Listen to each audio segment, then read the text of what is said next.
Welcome to this episode of Parental Confessions. Okay, so we're talking all about the breaking point of parenthood. Because I'm about to break. So, a couple weeks ago we were driving, and on like the radio, I'm doing now. Yes, there was a story on the radio of this mom who was on a flight, and she had a toddler with her, and the toddler, like most toddlers, started having a tantrum on the plane, which is always so fun. And 5 women, without like discussing it, they just like got up and started helping to entertain the kids. So like one had brought some crackers, the other one brought a game, and like they all like came up to help them. And the mom started crying. Do you remember what you said when we heard that story? No, I don't remember. He was very judgmental. He's like, "Why is she crying?" And I turned to him and I said, "Because she was probably at her breaking point." Yeah. Like, how many times are you like with your kids and you're just like, "I'm about to break." Yeah. Right. It's just hard when you're like doing things and your kid doesn't listen, and then you have all these other stressors of life like work and house and you know, and then it's like all you want is for your kid to just do what you ask them to do. Which is never going to happen. No. I mean, sometimes, but rare, you know. The funny thing is that we all have them. I mean, it's not even just with kids. We have them with other people. There's sometimes you're just like, move, get out the way. You just can't take it anymore. It's tough. The struggle is real with this one. Right? So, don't break. Walk away. I don't know. Maybe we should have like a song. Could create a Don't tagline. break, walk away. Yeah, it's like don't break, walk away.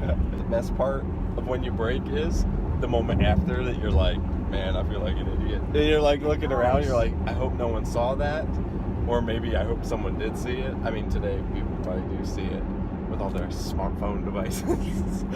That'd be the worst, dude. No, but I mean, like, honestly, it's like how many times after you, quote unquote, like have your break moments that you're just like, you feel stupid after. Oh my gosh, you always do. I remember the first time as a mom I had my breaking point. It was with Liam. I was pregnant, so I mean, there was that. Yeah.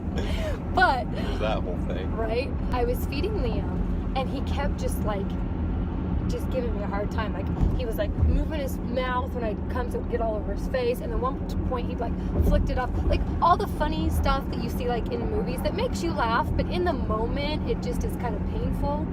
Oh my gosh. I lost it so bad. I like screamed in his face. I like growled at our son, and he looked at me like wide-eyed and then just kind of looked at me. He didn't cry, he didn't nothing, but I felt like the biggest idiot. That was the first time experiencing the parental breaking point for Parental sure. break. The parental break. Yeah. Ugh. It's tough though. And like one of the things that I don't do well with is just messes, because I have to clean up the messes afterwards and I hate it. And so if I don't want to get to that breaking point, I'll like zone out. Like, we started eating at the dinner table, which is great. I love eating there as a family, but with a 2 and a 3-year-old, it gets messy. And we were eating something with a red sauce. And of course, the red sauce got on our beautiful white and yellow rug, which I have said we shouldn't have underneath the kitchen table, but whatever. I noticed myself kind of zoning out. I wasn't like upset, but I was definitely like zoning out because I did not want to experience a breaking point. Yeah.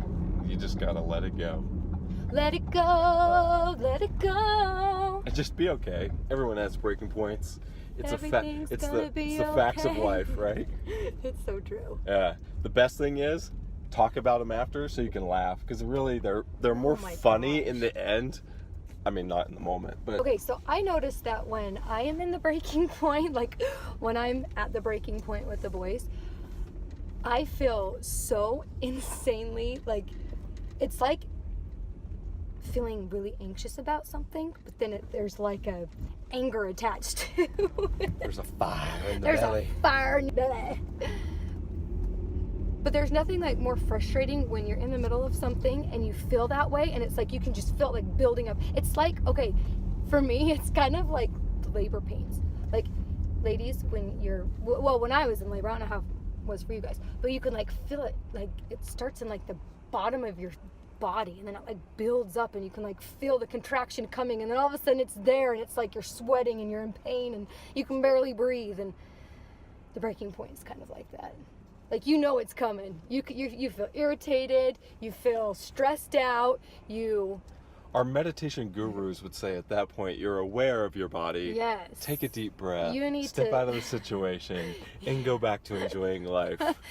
that would be the smart thing to do. Yes. But instead, But let's be honest, we don't do the smart thing, most No. of us in this situation. We just freak you out. freak out. And then you're And like, you yell, "I'm an you idiot." scream, Yeah. and then you turn away with your head down in shame because Yeah. you were so embarrassed that You're you like, lost your temper. That was a 3-year-old. Why did I lose my stuff? I know. It's so sad that you like yell at your 2 and 3-year-olds, but it just, it's the breaking point. Sometimes they need it. So true. It's so Yes. true. Okay, well, that's a little bit about our breaking point. I don't know how the breaking point is for y'all, but that's how it is McMinn style. There it is. There it is. So let it be written. Let it be done. McMint's out.